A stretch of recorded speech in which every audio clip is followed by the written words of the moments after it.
In fact, Truman and Hoover, it became almost a joke between them, because when Eisenhower became president, he somewhat reluctantly convened a second Hoover Commission, and actually proved to be much less supportive, much less engaged than Harry Truman. By that time, when Eisenhower was ready to leave office, there's correspondence between Hoover and Truman in which they have a tongue-in-cheek debate over whether they're going to let Ike into their, what Hoover called our exclusive trade union of former presidents. Now, neither man allowed personal friendship to get in the way of their profound political differences. During the 1948 campaign, for example, Truman didn't hesitate to remind people of the Hoover Depression. Hoover, who really was never a politician, he sat in his suite at the Waldorf almost in tears. He couldn't believe that his good friend Harry Truman was saying these things about him. Well, Truman said, that's just politics. And when the president fired General Douglas MacArthur in the spring of 1951, it was Hoover who helped to arrange the emotional joint session of Congress from which MacArthur all but declared his candidacy for president. In time, the old general, in the words of the ballad he so melodramatically evoked, just faded away. No such fate awaited Harry Truman. 10,000 people greeted their famous neighbor when he returned to Independence, Missouri for good early in 1953. Characteristically, Truman took it in stride as the payoff for what he called 30 years of hell and hard work. After you've served as President of the United States, said Truman, you can never again expect to be a plain, ordinary citizen. That did not keep him from trying. The mayor of Independence asked him what was the first thing he did after crossing the threshold of 219 North Delaware Street. Said Truman, I took the grips up to the attic. Actually, he had little choice. Until 1958, when Congress enacted legislation providing former presidents with $50,000 a year for office expenses, Truman had little staff, no Secret Service protection. His only assured source of income was a monthly pension of $119.32 that he earned as a colonel in the Army Reserves. He could never lend his name to any transaction, said Truman, that, quote, would commercialize on the prestige and the dignity of the office of the president. True to form, he served on no commercial boards. He did earn $600,000 for his presidential memoirs, but much of that went to his research team. Sales of the 2-volume work were disappointing. By the time he paid salaries and taxes, the author complained that his own share amounted to just $37,000. Eventually, he was forced to sell off the Truman family farm, 200 acres of rich black earth that was quickly converted into that miracle of post-war affluence, a shopping center. So when Congress took up the issue of pensions for former presidents, Truman was outspoken in his support. This put Herbert Hoover in an awkward position. As I said earlier, Hoover had never accepted a penny from any government for his public service.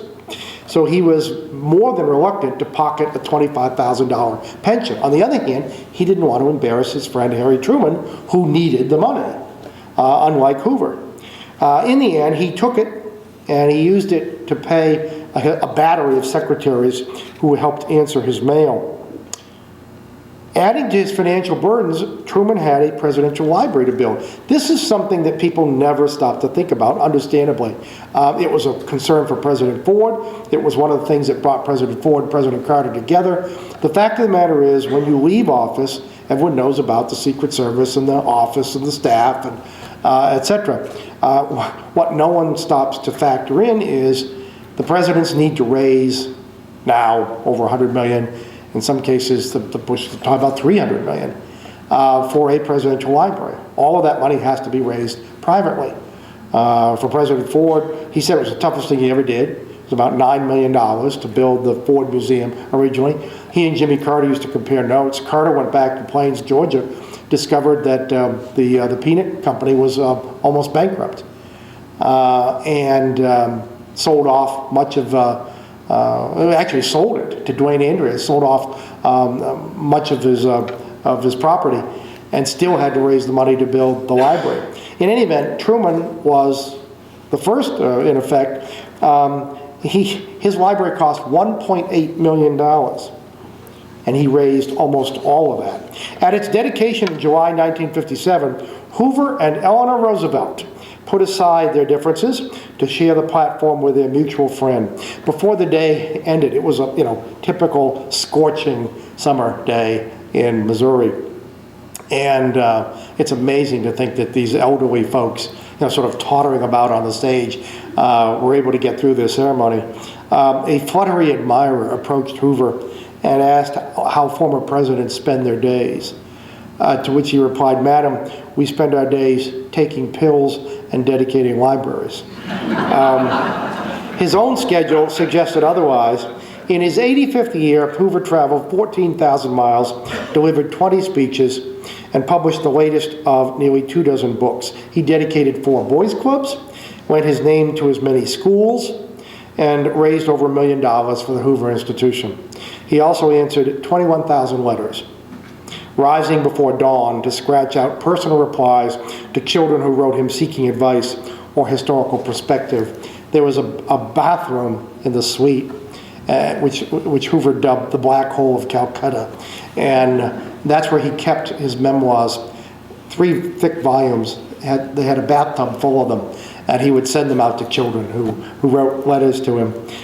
He also worked for 30 years, on a book variously known as the Magnum Opus and the Roosevelt book.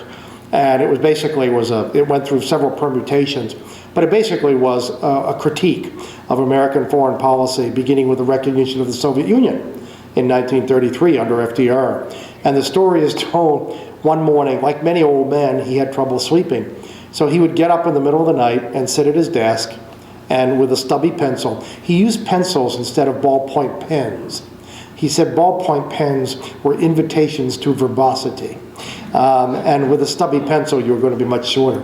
So anyway, he had this little pencil. He'd write, and for fun, he would take letters from children, and he'd write.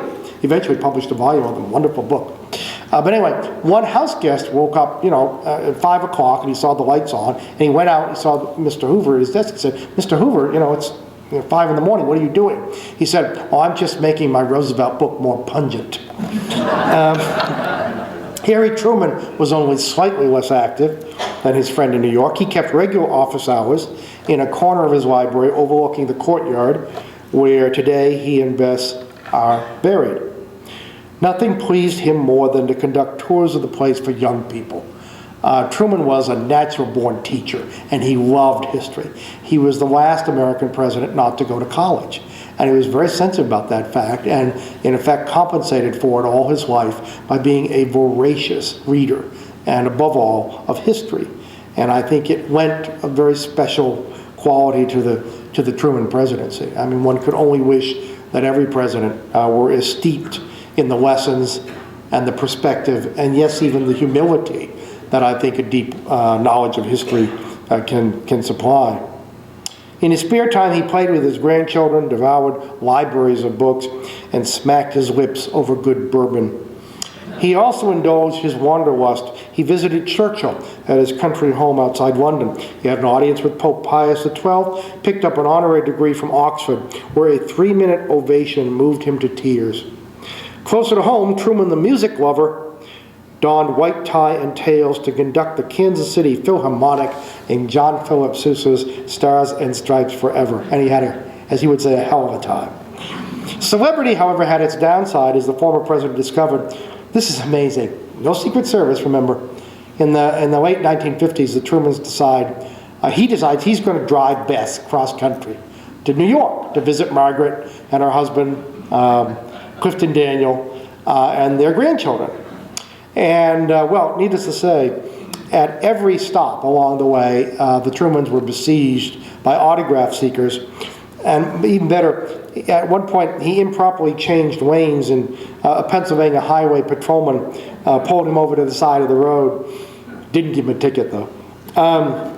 He enjoyed even less success as a political backseat driver.